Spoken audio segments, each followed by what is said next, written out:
네, 주님의 기도 같이 보시겠습니다.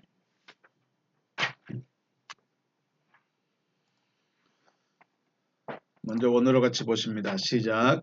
파텔 헤몬 호엔 토이스 우라노이스 하기아스 토 오노마스 엘데토 헤 바실레이아스 게네데토 토 델레마스 호스엔 우라노 카이 에피테스케스 톤 알토네몬 톤 에피우시온 도스 에민 세메론 카이 아페스 에민 타 오펠레이마타 헤몬 호스 카이 헤메이스 아페이에멘 토이스 오펠레이타이스 에몬 카이 메 에이세네케스 헤마스 에이스페이라스몬 알라 프사이 헤마스 아포트 포네르 호티 소 에스틴 헤 바실레야 카이 에 디나미스 카이 에 독사 에이스투스 아이오나스. 아멘.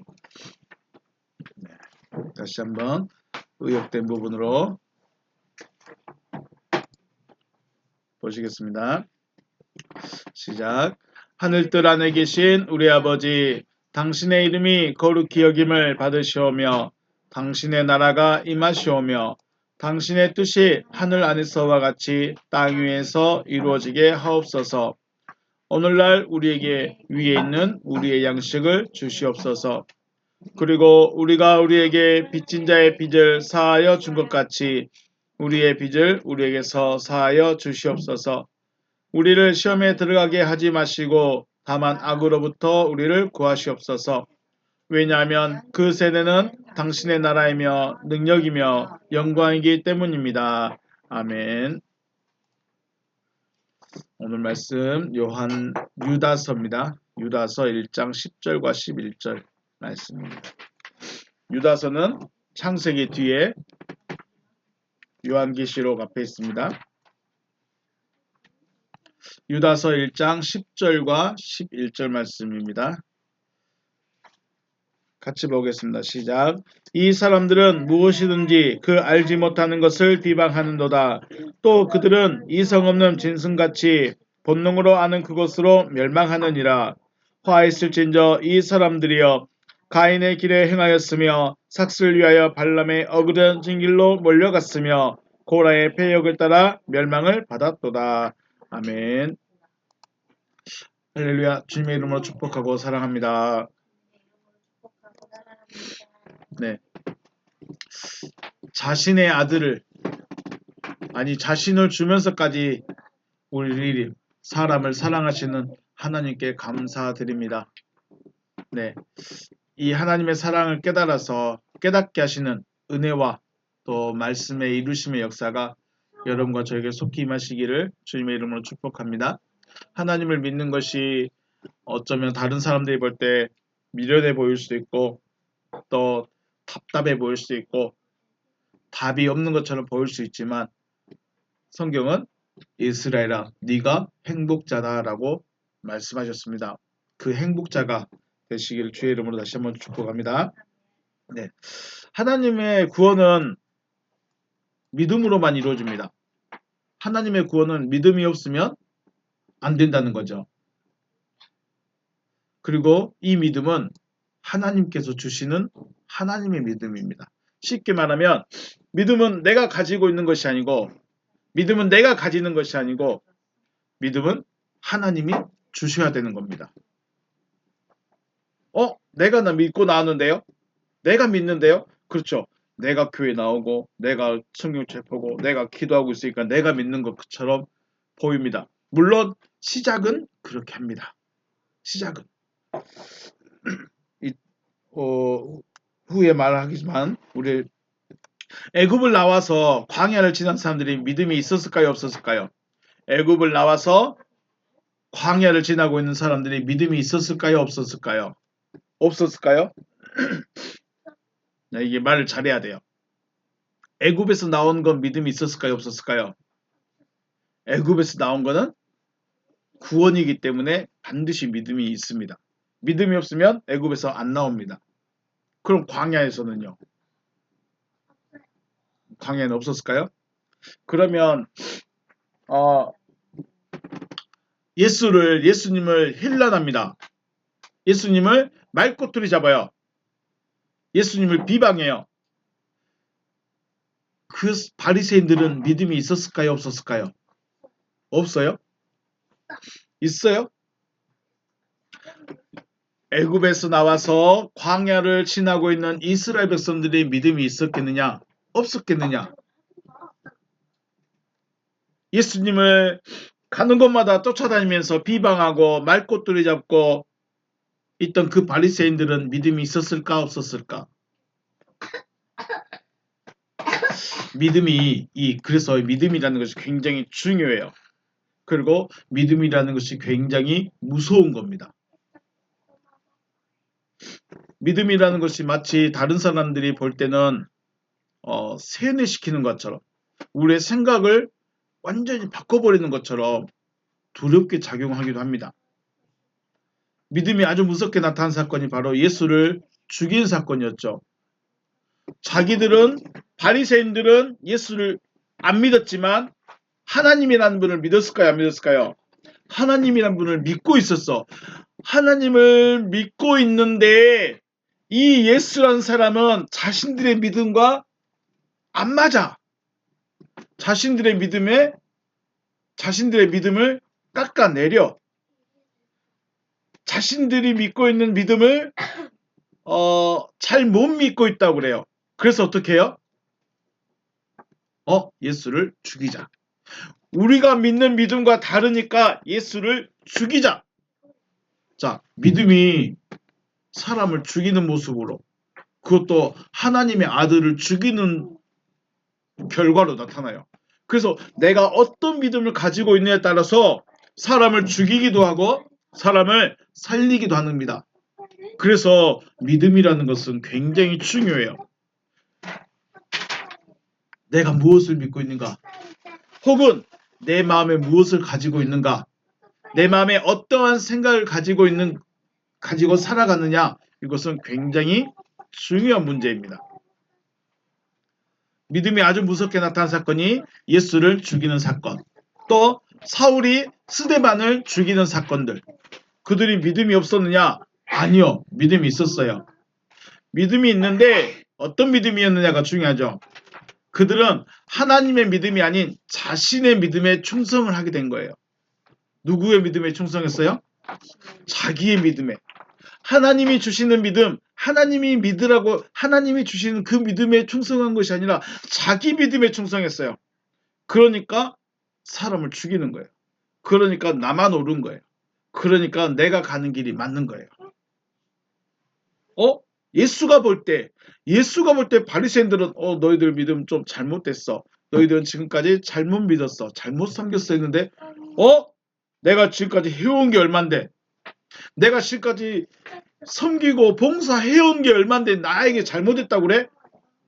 나는 굉장히 열정인데, 난 굉장히 열심인데, 이렇게 자기 믿음에 대해서 판단을 해주고 자기 믿음에 대해서 지적을 해주면 자기 믿음에 빠진 사람들, 자기 믿음에 충성한 사람들은 어떻게 할까요? 싸워요. 싸워. 왜 나에게 그래? 왜 내 믿음에 대해서 네가 평가를 해?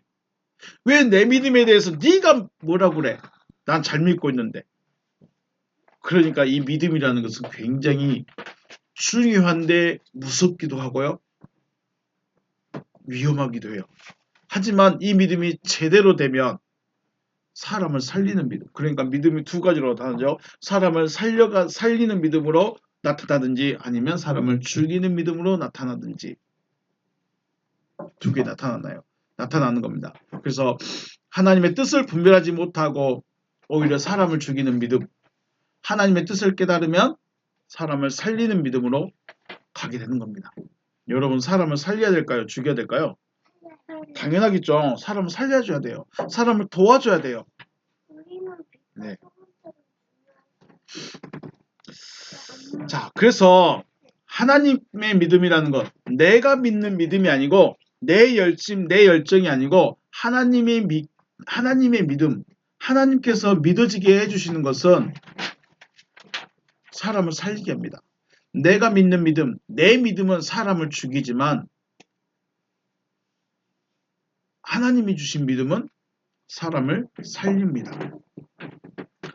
그러면 하나님께서 주시는 믿음이라는 게 뭘까요?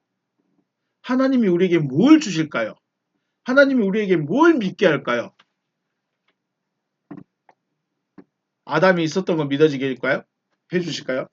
아니면 예수가 동정녀라는 아가씨, 동정녀라는 처녀에게서 나음을 받은 것이 믿어지게 해주실까요? 물론 그것들도 중요하겠죠. 그런데 가장 중요한 게 뭐냐면 하나님께서 하시려는 일을 믿어지게 해주십니다. 뭘 믿어지게 해주신다고요?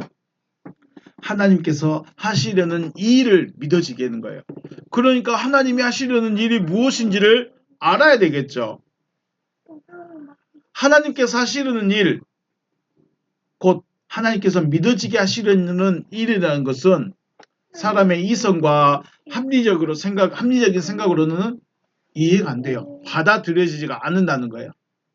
하나님이 하시는 일, 하시고 싶은 일은 사람의 생각을 넘어서 버리는 거예요. 사람의 이해를 넘어서 버리는 거예요. 그래서 받아들이기가 어려운 거죠. 어떤 정교학 교수가 이런 말을 하는 거 들었어요.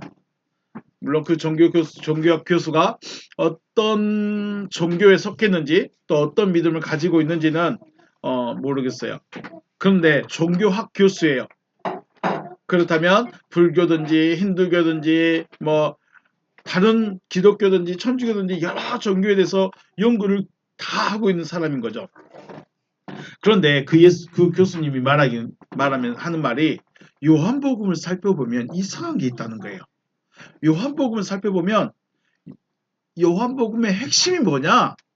자신이 봤을 때 요한복음의 핵심, 예수님의 가르침의 핵심은 17장이 나오는 것처럼 아버지여, 아버지와 내가 하나인 것처럼 저 사람들과도 하나가 되어주세요. 이상한 기도를 하고 있다는 거예요. 예수는 사람들이 봤을 때 신이에요? 사람이에요? 사람이에요. 그런데 예수의 기도는 아버지여 당신이 나와 하나인 것처럼 저 사람들과 그래요. 예수는 하나님의 아들이라고 자기가 말하고 다니니까 예수는 자기가 하나님의 아들이라고 했으니까 하나님과 하나라는 건 이해가 돼. 거기까지는 인정해 줘. 알았어. 내가 거기까지 양보해 줄게. 그런데 왜 제자들하고도 하나가 되게 해주려고 하지? 신이라는 존재가 사람이라는 존재와 하나가 되어진다. 이것은 종교학적으로 봤을 때, 사람들의 종교학 시선으로 봤을 때 이것은 허상이에요. 신과 하나가 되면 사람이 뭐가 되는 걸까요? 신이 된다는 거예요. 그래서 우리가 지금 여러분들이 많이 읽고 있는 그리스 신화에 보면 신과 인간이 결혼해서 나온 자들을 뭐라고 그래요? 반인? 반신이란가요? 절반은 사람의 피, 절반은 신의 능력. 그래서 헤라클레스 같은 힘센 사람이 나타나는 거예요. 근데 이건 신화에 나온 이야기예요. 근데 이것을 일반 사람들이 와, 저 사람들은 신과 하나 됐대. 신이 낳은 아들이래. 신의 아들이래. 이게 이해가 될까요? 망상이에요. 망상. 그런데 요한복음에서 그걸 말하고 있는 거예요. 그것도 예수라는 사람이 아버지여 당신이 나와 하나인 것처럼 저 사람들과도 하나가 되어주세요. 이 기도를 하고 있는 거예요. 예수가 이걸 말하고 있다는 거예요. 핵심이 그 교수가 종교학 교수가 요한복음의 핵심이 이거였습니다.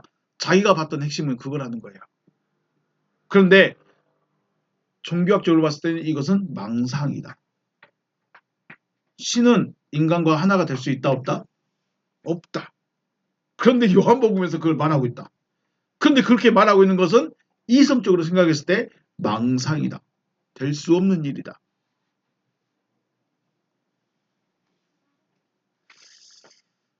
여러분 어떻게 생각해요? 근데 이게 나에게 믿어지느냐 안 믿어지느냐의 문제예요. 내가 이것을 믿어지느냐. 이게 예수가 했던 기도고 이 기도가 나에게 이루어지기를 구하고 있느냐 구하지 못하느냐. 신과 인간이 하나가 된다. 사람의 이성과 생각으로는 이해가 안 되는 일입니다. 그런데 예수는 이것을 얘기하고 있다는 거예요. 그리고 하나님은 이것을 믿겠느냐라고 말하는 거예요. 지금 하나님이 우리에게 하시는 말씀은 뭐냐? 나 너와 하나 되고 싶다. 나 너와 하나 되고 싶다. 이거 말하고 싶으신 거예요. 아니 보이지도 않고 나타나 주지도 않고 그런데 그 신이라는 존재가 인간인 나와 하나 되고 싶대. 이게 믿어지겠냐 이거죠. 사람들의 생각에 말도 안 되고 망상에 불과한 말이지만 하나님께서 하시려는 일을 들었다면 이 말이 믿어질 수 있도록 은혜를 주시라고 구해야 되는 거죠. 우리는 설교를 많이 들었어요. 성경 이야기는 많이 들었어요. 그런데 그 말씀이 나에게 믿음이 되어달라고, 나에게 믿어지게 해주시라고 우리는 얼마나 구하고 있을까요? 하나님께서 하시려는 일은 뭐예요? 여러분과 제가 하나 되는 겁니다. 하나님이 내 안에 오셔서 나의 주인이 되시는 겁니다. 착하게 살아가라고, 선하게 살아가라고, 도덕적으로 살아가라고 하나님이 나 믿어라 이렇게 하지 않으신다는 거예요. 나 너와 하나 되어주고 싶다. 하나님께서 하시려는 일이 믿어지는 은혜가 있으시기를 주님의 이름으로 축복합니다. 네. 자, 이 시대, 지금의 시대는 사람들에게 지식과 정보가 넘쳐나요. 그러죠. 그래서 보이지 않는 그리고 비이성적인 종교의 가르침에 관심이 있을까요? 없을까요? 별로 관심 없어요. 손에 핸드폰 들고 게임하는 게 더 즐거울까요? 교회에서 설교 듣는 게 더 재밌을까요? 당연하죠. 게임하는 게 재밌어요. 왜요? 손에 잡히니까. 그런데 교회 갔더니 아빠 목사라는 사람은 맨날 하나님하고 하나 돼야 된다. 뭐 하나님의 말씀이 있어야 된다. 말씀을 도대체 그게 뭘 말하고 싶어 하는 건지 전개가 안 돼. 근데 맨날 그 똑같은 이야기만 하고 있어. 관심이 있을까요? 없을까요? 관심이 안 가. 왜 그래요? 기본적으로는 지식이 높아졌어요. 10살이지만 지식 수준이 높아졌어요. 7살, 6살인데 지식 그 수준이 높아져 버렸어요. 그리고 뭐가 더 많아요? 정보가 넘쳐나요. 그냥 핸드폰만 열면 모든 정보가 세계에 있는 모든 정보가 다 들어와요. 그러는데 보이지 않는 하나님? 믿어지지도 않는 그 하나님이 하시겠다는 그 일? 이게 관심이 갈까요? 안 가는 거예요. 오히려 뭐에 더 관심 있을까요? 정신과 육체를 수양하는 요가 관심 있어요? 없어요? 요가에 관심 많아요. 우리는 안 하지만 20대의 젊은 여성분들은 요가에 관심 많아요. 단순히 운동이 아니에요. 그건 정신 수양이고 정신 수양이에요. 그리고 정신 수양과 함께 육체의 수양도 되는 거죠. 자, 그리고 또 자기 절제와 자비를 강조하는 곳이 어디예요? 불교. 그래, 내가 절은 안 가.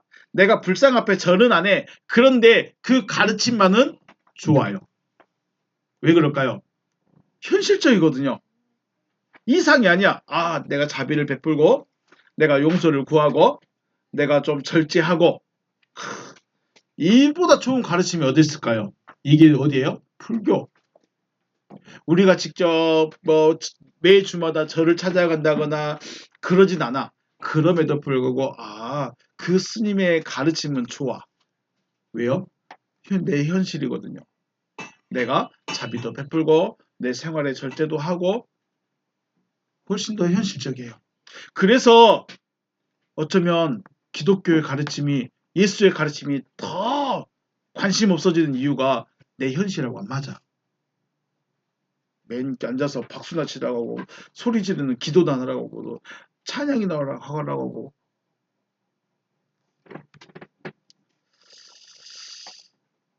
그렇다고 사람에게 신이라는 혹은 인간을 초월하는 능력을 가진 존재에 대한 경외심이 없는 것은 아니에요.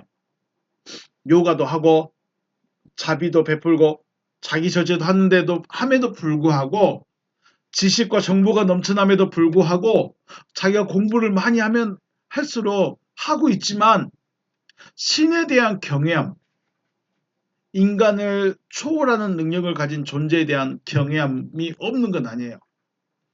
만약에 그런 사람들 앞에 지식적이고 자기 절제하고 자비를 베푸는 그 사람들 앞에 신적인 능력, 인간을 초월하는, 우리가 쉽게 말하는 예수님과처럼 기적을 행하는 그런 사람이 딱 나타나서 진짜로 눈앞에서 기적을 보여주면 어떻게 할까요? 그때는 지식이 필요가 없어요. 절제가 필요가 없어요.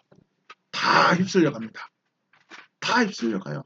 어쩔 수 없어요. 사람이 아무리 공부를 많이 해도, 아무리 이성적이고 아무리 지식이 많아도 눈앞에서 병이 고쳐지고 기적이 일어나면 쫓아갈 수밖에 없어요. 이게 인간이에요. 왜 이런 이야기를 하냐? 거짓 선지자의 활동 이후에 나타나게 될 존재가 뭐라고 그랬어요? 지난 시간에? 짐승들이라고 했죠. 짐승들.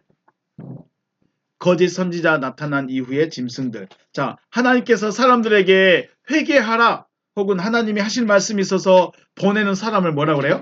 선지자. 그래요. 선지자라고 합니다.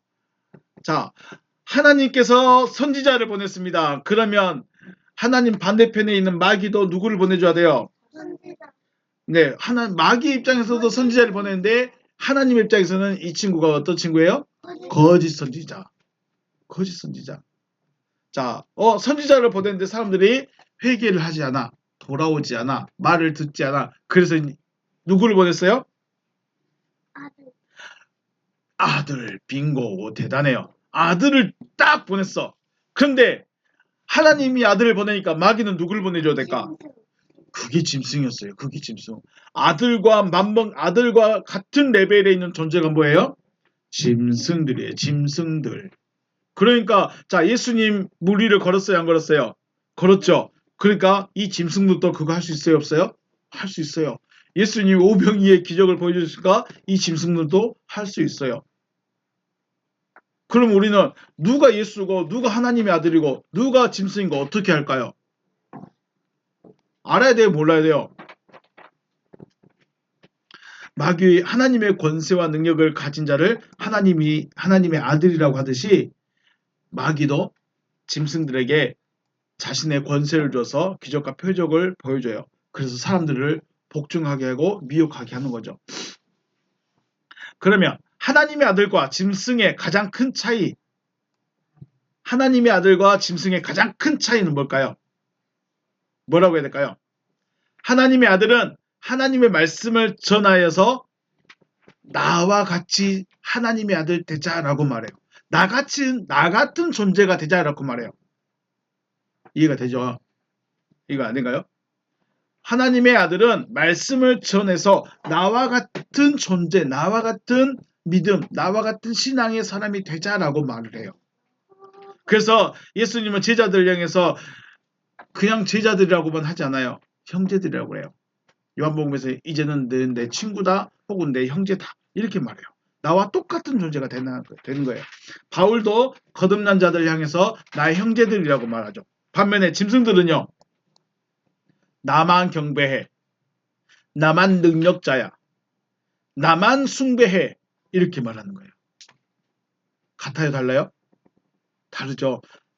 하나님의 아들은 나와 같은 존재가 되자 이렇게 말하는 거고 마귀의 짐승들은 나만 경배해. 나만 섬겨. 내 우상을 만들어. 이렇게 말한 겁니다. 그리고 경배하지 않는 자들은 그 수가 얼마가 되었든지 다 죽인다고 했습니다. 우리 원고에 있는 요한계시록 말씀 한번 읽어볼까요? 요한계시록 13장 14절 15절 13, 14, 15 읽습니다. 짐승 앞에서 받은 바 이적을 행함으로 그한 자들 땅에 거한 자들을 미혹하며 땅에 거한 자들에게 이르기를 칼에 상하였다가 살아난 짐승을 위하여 우상을 만들라 하더라. 그가 권세를 받아 그 짐승의 우상에게 생기를 주어 그 짐승의 우상으로 말하게 하고 또 짐승의 우상에게 경배하지 아니한 자는 몇이든지 다 죽이게 하더라. 짐승의 능력을 보여주고 그 짐승의 우상을 만들고 그 우상에게 절하게 만들고 절하지 않으면 다 죽이는 거예요. 이게 짐승이 하는 거예요. 그리고 두 번째로 하나님의 입맞은 자들은 뭐라고 부른다고 했어요? 로미델타 킬리아데스라고 부른다고 했어요. 로미델타 킬리아데스. 이는 하나님이 말씀, 비밀의 말씀이 되어진 자들이에요. 비밀의 말씀이 완성되어진 자들. 로미델타 킬리아데스. 비밀의 말씀이 완성되어진 자들. 마귀의 입맞은 자들은요. 키크시라고 해요. 키크시. 짐승의 표시이기 때문에 이것은 여기다가 숫자를 빵빵빵 찍어주는 것이 아니라 지극히 인간적인 사람이라는 의미가 아닐까 생각해요. 지극히 인간적인 사람. 자, 하나님의 인을 맞으면 바울의가 여기가 하나님 이렇게 델타가 적어졌을까요? 자, 바울은 하나님의 인을 맞은 자예요. 바울은 하나님의 인을 맞았어. 너 내 거야 하고 도장을 찍은 사람이에요. 그럼 바울의 이마에가 이 데오스의 델타가 딱 적혀져 있을까요? 없을까요? 있을까요? 없을까요? 아, 하나님 이마는 좀 너무 보이니까 손등에다 해주시면 안 돼요? 손등에다 했을까요? 안 했을까요? 없어요. 쉽게 말해서 눈으로 안 보인다는 거예요. 그러면 하나님도 눈에 안 보이니, 하나님도 눈에 안 보이는 표식을 줬어요. 근데 그 자체가 뭐예요? 바울이라는 존재는 비밀의 말씀이 되어진 자, 완성된 자가 됐어요. 그러면 마귀 입장에서도 자기 거라고 도장을 찍어야 되는데 여기다가 666 딱 찍어갖고 다니면 저 사람 마귀 사람이네. 표시 나요 안 나요? 마귀 사람인데 쫓아갈까요 안 쫓아갈까요? 안 쫓아가겠죠. 그럼 보여줄까요 안 보여줄까요? 안 보여줘요. 그런데 이 6이라는 숫자의 의미가 뭐냐면 지극히 인간적인 거예요. 지극히 인간적인 사람. 지극히 인간적인 거면 좋은 거예요 안 좋은 거예요? 제가 가끔 어떤 분들 이야기할 때 너무나 인간적이어서 좋다고 말하는데 그 사람은 진짜 이 마귀의 표식을 받은 사람은 지극히 인간적인 사람이에요. 그걸 무슨 말이냐면 지극히 인간적인 사람이기 때문에 하나님의 생각이라는 것을 할 수 있을까요? 못할까요? 쉽게 말해서 사자가 사람의 생각을 가질 수 있을까요? 없을까요? 멍멍이가 사람의 생각을 가질 수 있을까요? 없을까요? 가질 수가 없어요. 왜요? 존재성이 다르죠. 개미가 사람의 생각을 가질 수 있을까요? 못할까요? 가질 수가 없어요. 왜요? 존재가 다르기 때문에. 그래서 지극히 인간적이라는 이 말은 하나님의 생각을 할 수가 없다는 거예요. 또 영적인 생각을 할 수가 없다는 의미가 아닐까. 근데 저는 개인적으로 그렇게 생각해요. 하나님의 인을 맞은 사람은 하나님의 생각만 하듯이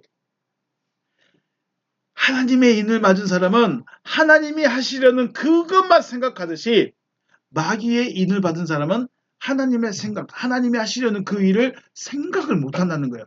그래서 인간적으로만 살아가는 거죠. 이게 좋고 나쁘고의 의미가 아니라 하나님을 알 수 있는 그 길이 없는 거예요. 하나님을 알 수 있는 방법이 없다는 거예요.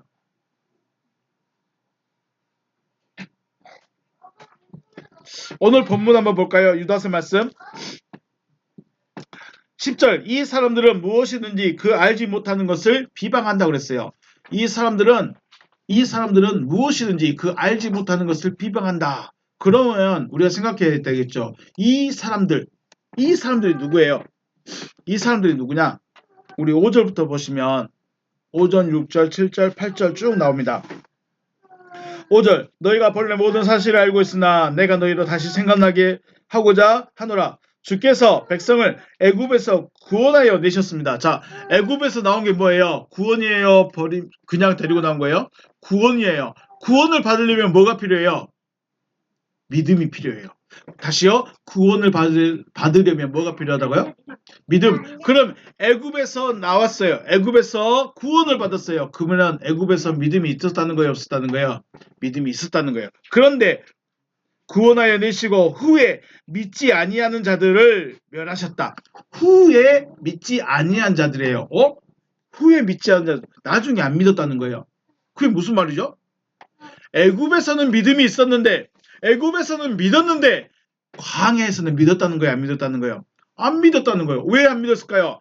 믿음이 없었을까요? 믿음이 없었을까요? 이게 문제죠. 애굽에서는 구원받았어요. 애굽에서는 믿음이 있었어요. 그런데 광야에서는 안 믿었어요. 믿음이 안 됐어요.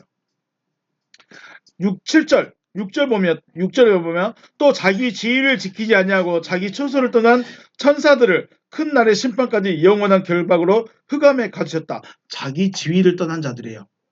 천사들은 하늘에서 하나님을 찬양하는 자들, 하나님이 하시려는 일을 실행한 자들. 그런데 자기들이 해야 될 일이 뭔지를 잊어버렸어요. 그리고 자기 지위를 떠나버렸어요. 이 사람들. 7절 소돔과 고모라와 그 이웃 도시들도 그들과 같은 행동으로 음란하며 다른 육체를 따라가다가 영원한 불의 형벌을 받음으로 거울이 되었느니라. 소돔과 고모라에 있었던 가장 불편한 진실이 뭐예요? 남자가 남자를 좋아하고 여자가 여자를 좋아하고. 끝이에요. 끝. 거기가. 그런데 다른 도시들도 소돔과 고모라 같이 따라가다가 같이 멸망당했어요. 8절 그러한데 꿈꾸는 이 사람들도 그와 같이 육체를 더럽히며 권위를 업신여기며 영광을 비방하였도다. 이 사람들이에요.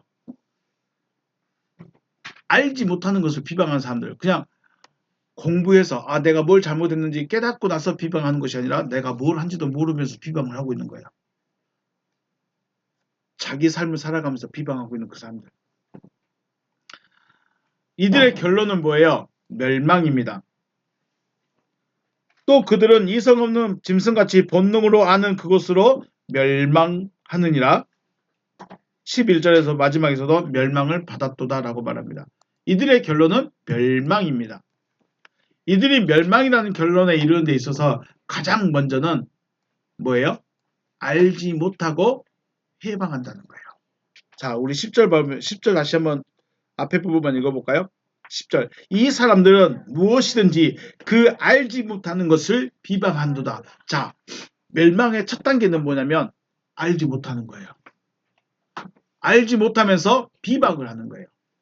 비방이지만 실질적으로는 회방이죠. 회방. 그러면 또 생각해야죠.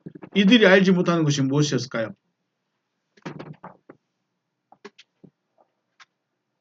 애굽에 있던 사람들, 애굽에서는 믿음이 있어서 구원을 받았지만 광야에서는 믿음이 없는 자가 돼서 믿지 않는 자가 되어서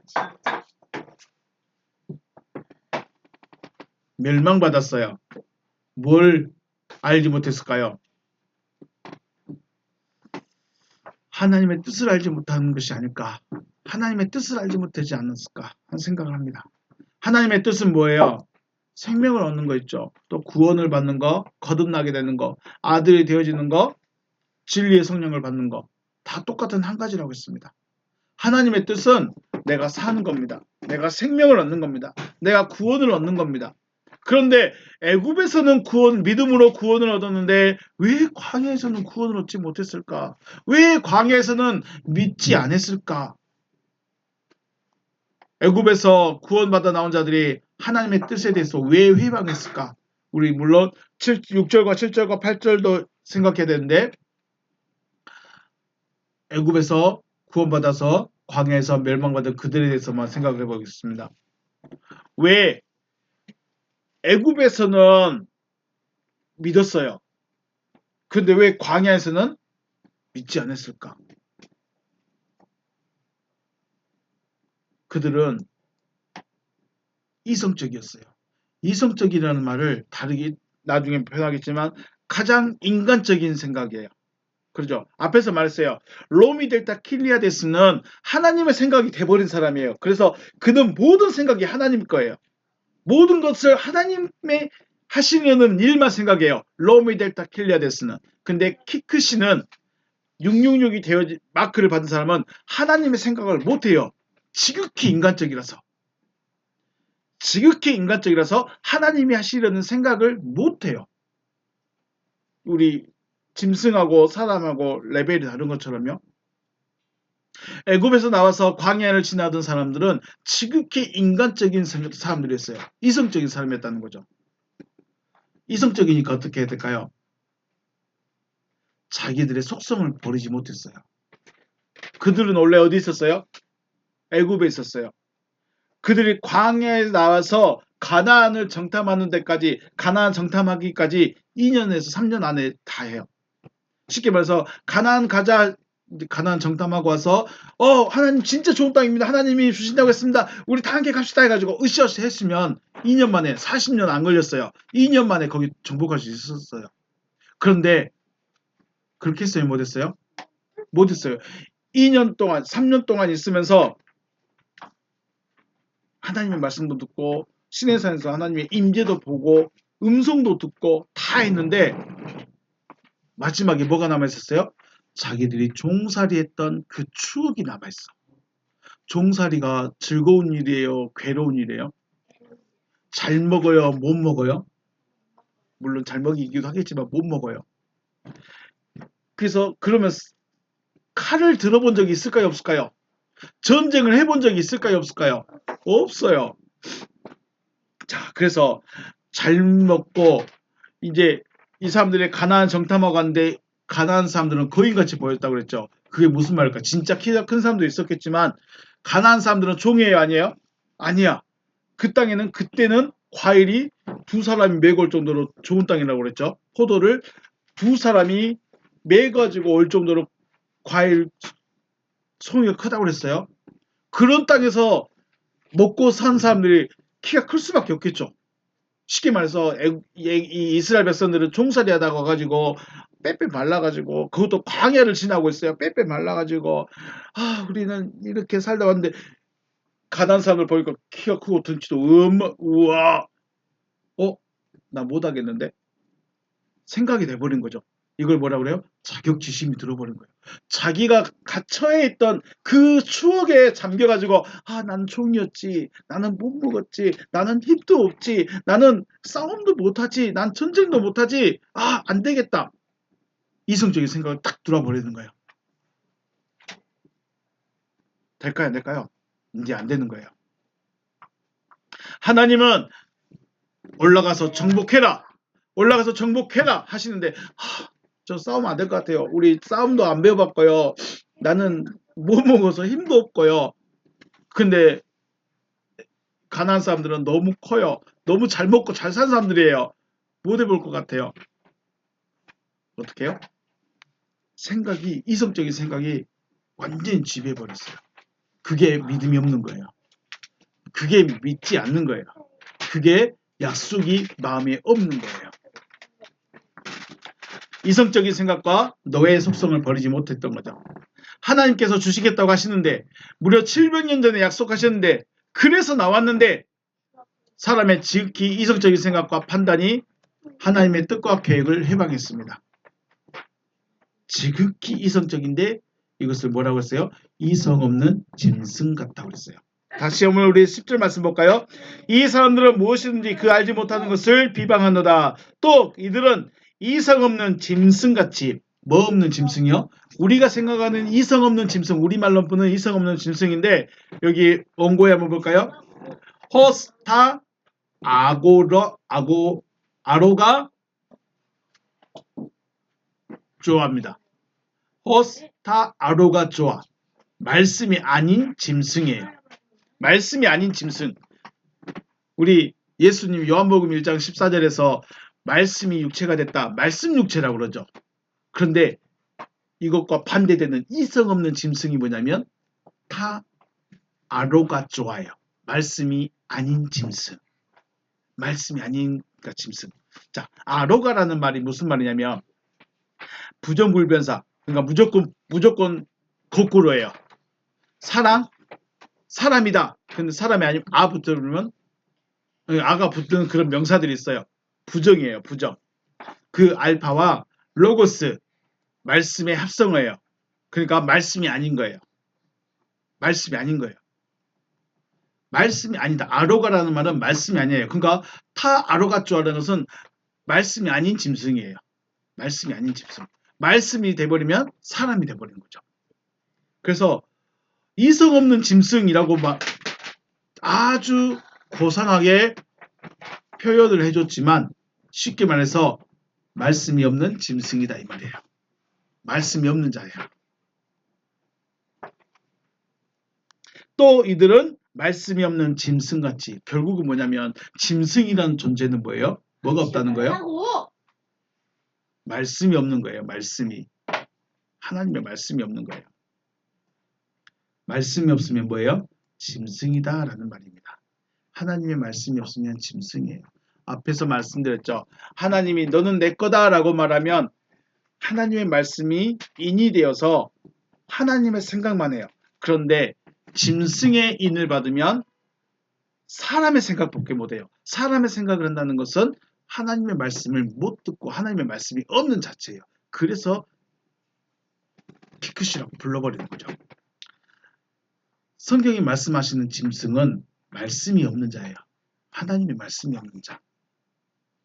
그래서 이성 없는 짐승같이 이렇게 번역해 놓으니까 굉장히 짐승적인 사람, 이성이 생각을 못하는 그런 정도로 생각하는데 그것이 아니라 말씀이 없는 짐승이에요. 말씀이 없는 짐승. 그러면 말씀이 없으면 하나님의 말씀이 없으면 무엇으로 살아갈까요? 오늘 보니까 본능으로 아는 그것으로 본능으로 살아가는 사람이에요. 본능. 본능이 뭐예요? 여기 원고에 있죠. 히시코시라고 불렀어요. 히시코시. 히시코시라는 말은 육체적 혹은 본능적이에요. 그러니까 지극히 인간적으로 산다는 거예요. 하나님의 말씀이 없으면 지극히 인간적으로 살아간다는 거예요. 내 자녀, 내 가족, 내 아내, 나의 이익, 내 것만 챙기는 게 지극히 인간적. 살아가기 위해서 무엇이든지 할 수 있는 지극히 인간적인 사람. 이게 원래 인간이에요. 인간도 동물학적으로 어디에 들어가요? 동물에 들어가요? 식물에 들어가요? 동물에 들어가. 동물은 먹어야 돼. 먹기 위해서는 잡아야 되고 누군가를 죽여야 되고 어떤 짐승이든 내가 잡아 먹어야 돼요. 그래야 내가 살아가. 그리고 힘센 짐승 만나면 도망가든지 꼬리를 내리든지 머리를 숙이든지 해야 돼. 왜요? 살려고. 이게 나쁜 게 아니에요. 사자가 대장사자, 젊은 대장사자 밑에 새끼 사자들이 머리 숙이는 거 잘한 거예요? 못한 거예요? 당연한 거예요. 이거는. 잘하고 못하고 문제가 아니에요. 이건 당연한 거예요. 그런데 사람도 그렇게 살아가고 있다는 거예요. 이게 본능으로 산다는 거예요. 하나님의 말씀을 알기 전에는 자신의 생각대로 살아가는 것이 당연합니다. 물론 지금의 저도 마찬가지로 그럴 수도 있고요. 디모데전서 보시면 1장 13절 말씀. 내가 전에는 비방자여 박해자여 폭행자였으나 도리어 긍휼을 입은 것은 내가 믿지 아니할 때 알지 못하고 행했다. 우리 말씀 자세히 한번 볼까요? 지금 이거 누구 말이에요? 바울의 말이에요. 바울이 디모데에게 지금 말해주고 있는 거예요. 내가 전에는 비방자였고 박해자였고 폭행자였어. 그런데 내가 긍휼을 입은 것은 왜 내가 긍휼을 입었냐? 내가 왜 쓰임을 받고 있느냐? 믿지 아니할 때 내가 알지 못하고 행했기 때문이다. 자, 잘 보면 바울이 스데반을 죽이고 예수 믿는 사람들을 잡으러 다니고 핍박하고 때리고 했을 때는 어떤 때라는 거예요? 믿고 있을 때라는 거예요? 믿지 않을 때라는 거예요? 이야, 바울은 유대인으로서 율법을 잘 지키고 가말리아 문화에서 최고의 학문을 배우고 어린 나이인데 공회에 들어갈 정도로 유대 사회에서 굉장한 실력자였어요. 나는 하나님을 최고로 사랑해. 나는 하나님을 최고로 잘 믿어. 했던 그 사람인데 그 사람이 나중에 예수를 만나고 나니까 그때는 어떤 때였다? 믿는 때였다? 믿지 않는 때였다? 믿지 않는 때. 자기는 진짜 열심히 믿었어요. 자기 믿음 때문에 스데반을 죽이고 자기 믿음 때문에 예수 믿는 사람들을 이단으로 규정하고 잡아서 죽였어요. 그런데 그 믿음은 무슨 믿음이었어요? 자기 믿음이었어요. 자기 믿음. 근데 보니까 그때를 나는 믿지 아니한 때다라고 말해버려요. 그때는 믿지 않았던 때야. 그리고 알지 못하고 행했대요. 바울의 가장 자부심이 뭐였냐면 뭐하니? 바울의 가장 자부심이 뭐냐면 나 율법 잘 알아요. 바울의 큰 자부심이 뭐였다고요? 나 율법 잘 알아. 나 율법 잘 지켜. 그런데 나중에 보니까 그건 알고 한 거예요? 모르고 한 거예요? 몰랐다는 거예요. 율법만 지키면 되는 줄 알았어요. 율법만 행하면 되는 줄 알았어요. 율법만 공부하면 되는 줄 알았어요. 아니래요. 정말로 아무것도 모르는 믿음도 아니고 아무것도 아닌 그 상태에 있기 때문에 하나님이 나를 불쌍히 여긴 거다. 내가 만약에 그때 조금이라도 믿음이 있었고 내가 예수를 핍박하지 않았다면 나는 바울 못했을 수도 있다. 이런 의미가 되는 거죠. 하나님의 말씀을 알기 전에는 자기 생각대로 자기 믿음대로 살아가요.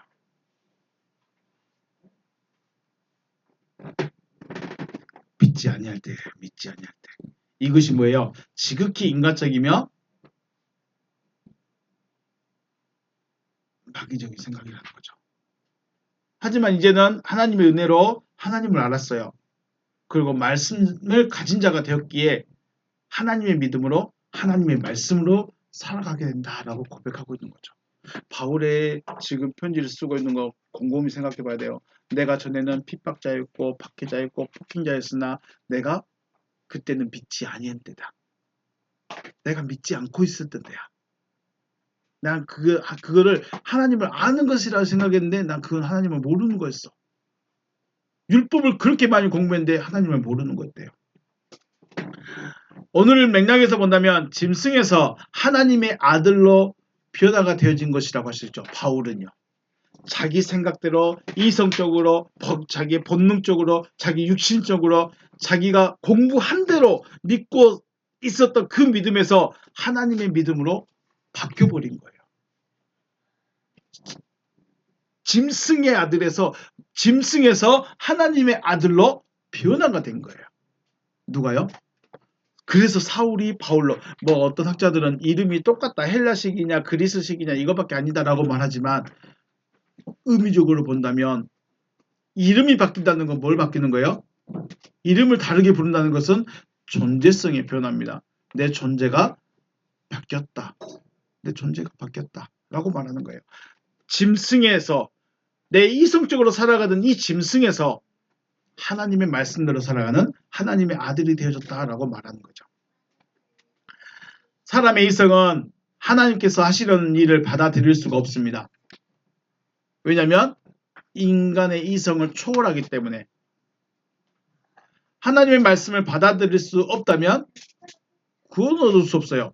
뭐야 이게 이 논리가 뭐야? 자요. 구원은 뭘로 받아요? 믿음으로. 그러면 이 뭘 믿으라는 거예요? 하나님의 말씀을 믿으래. 그런데 사람의 이성은 하나님의 말씀을 받을 수가 없어. 그러면 구원을 받겠다는 걸 못 받는다는 거예요. 못 받는다는 거예요. 이거 어쩌라고? 어쩌라고? 그래서 가장 중요한 게 뭐냐면 하나님께서 하시려는 그 일에 대해서 들어야 돼요. 이해가 안 돼. 받아들일 수가 없어. 그럼에도 불구하고 한 번쯤은 들어봐야 돼요. 한 번쯤은 들어봐야 돼. 그리고 자기 돌아보면서 이것이 하나님이 하시려는 일일까? 그런데 왜 나는 안 믿어지지? 왜 나한테는 믿음이 안 오지? 그때 뭐 해야 돼요? 그때 구하는 거예요. 하나님이 하시려는 일이 이건데 믿어지게 해주세요. 하나님이 하시려는 일이 도저히 이해가 안 되고요. 하나님이 나와 하나 되겠다는 그 말씀이 도저히 이해가 안 되고 받아들일 수가 없는데 좀 도와주세요. 이때 그 은혜를 구하는 겁니다. 믿어지게 해주신 자체가 뭐예요? 은혜다라는 것이죠. 오늘 짐승들에 대해서 계략적으로 살폈습니다. 짐승들은 어떤 존재예요? 지극히 이성적인 사람이에요. 지극히 인간적인 사람이에요. 지극히 이성적이고 지극히 인간적이기 때문에 하나님이 하시는 일을 받아들일 수 있을까요? 못 받아들일까요? 못 받아들여요. 짐승들은 하나님의 생각을 받을 수가 없어요. 그럼 나도 원래 짐승이었는데 그럼 내가 어떻게 해야 돼? 그런데 왜 우리는 이렇게 하고 있어요? 들어왔어요. 하나님의 말씀을 들어봤어요. 하나님이 함께 하시겠다는 그 일이 뭔지는 잘 모르겠고 받아들이지도 않고 이해도 잘 안 되고 잘 믿어지지도 않는데 일단 듣고 있어요. 그러면 우리는 지금 구해야 될 게 뭐다? 하나님 믿음이 되게 해주세요. 하나님의 믿음이 되게 해주세요.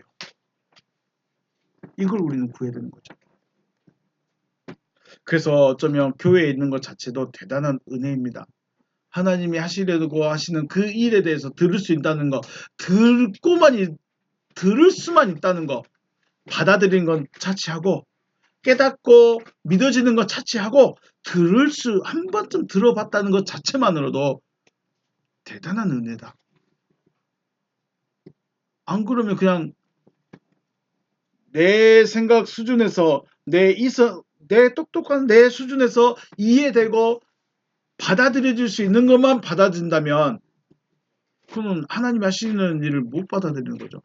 그는 그냥 인간적인 똑똑한 사람들 이야기만 듣고 있는 거야. 하나님이 하시겠다고 하시는 일은 내가 너와 하나 되고 싶다. 이거는 어떤 종교학에서도 어떤 신학자도 이해가 안 돼. 그래서 심지어 지금 교회 안에서도 목사님들 안에서도 이건 말이 안 되는 거다. 어떻게 하나님이 내 안에 들어올 수 있냐. 그런데 고백해요. 내 안에 계신 그리스도. 나는 하나님의 아들. 아니 하나님의 아들은 예수밖에 없다고 해놓고 자기가 하나님의 아들이래. 그리스도 하나님이 내 안에 들어올 수 없어. 나는 하나님과 하나 될 수 없어. 어떻게 하나님이 내 안에 들어올 수 있어? 라고 말하면서 내 안에 계신 그리스도 감사합니다. 이렇게 고백하고 있어. 말이 안 되잖아요. 곰곰이 따지면 말이 안 되는 말을 자신이 하고 있어. 그런데 그게 이해가 안 된대. 안 믿어진대. 왜? 듣기 좋은 말이거든요. 내 안에 계신 그리스도. 얼마나 은혜스러운 말이에요. 나는 하나님의 아들이 아니에요. 나는 하나님의 종이에요. 그렇게 하지 않고 내가 하나님의 아들이랍니다. 오, 이것보다 더 그 은혜스러운 게 어디 있어요? 그런데 하나님의 아들은 누구밖에 없다? 예수밖에 없다고 고백해. 하나님의 아들은 예수밖에 없다고 고백해놓고 나는 하나님의 아들입니다. 이거 뭔 말이에요 이게? 자, 사람의 생각, 내 생각, 지극히 이성적인 생각 할 수 있어요. 그것이 사람이 살아가는 방식이기 때문에. 그런데 하나님은 거기에다가 내가 하나님이 하시려는 일을 우리에게 말씀하시는 거예요. 그리고 그 믿어지지도 않고 이해도 안 되고 받아들이지도 않는 그 말씀을 들었고 믿음이 되게 해주셨을 때 우리는 짐승과 같은 존재에서 말씀이 없는 존재에서 말씀이 있는 존재, 말씀의 존재가 된다는 거죠. 하나님이 이거 하고 싶으시다는 거예요. 그래서 우리는 어쩌면 말도 안 되는 말 하고 있고 말도 안 되는 말 듣고 있지만 이것이 믿음이 됐을 때는 사도 바울과 같은 역사가 여러분과 저에게 일어날 줄로 믿습니다. 네. 그래서 하나님께서 하시려는 일에 대한 말씀을 듣고 믿어짐으로 하나님의 아들들로 나타나는 여러분과 제가 되시길 주님의 이름으로 축복합니다. 하나님의 아들은 그냥 되는 거 아니에요. 하나님의 아들, 나는 하나님의 아들입니다 라고 그냥 고백한다고 되는 게 아니에요. 뭐가 돼야 돼요? 하나님의 말씀이 들어와야 하나님의 아들이 되는 거예요. 왜요? 짐승은 기본적으로 뭐가 없어요? 아로가예요. 말씀이 아닌 자예요. 말씀이 아닌 자예요. 짐승은 말씀이 아닌 자예요. 그럼 거꾸로 하나님의 아들은요? 말씀인 자예요. 말씀인 자. 호 로고사르스 에게넥토. 요한복음 1장 14절이죠. 호 로고스 사르스 에게넥토. 말씀 육체가 되어졌다. 여기는 아로가 좋아. 아로가 좋아. 말씀이 아닌 짐승이에요. 자, 하나님의 아들. 하나님은 여러분을 아들로 세우고 싶어 하십니다. 예수와 같은 그리스도로 세우고 싶어 하십니다. 그러려면 뭐가 필요해요? 말씀이 필요하고 말씀을 들었으면 믿어짐의 은혜가 필요합니다. 그 은혜를 구하고 있어 다시 한번 하나님의 아들들로 나타나시기를 주님의 이름으로 축복합니다. 네, 오늘 여기서 마치겠습니다. 수고하셨습니다.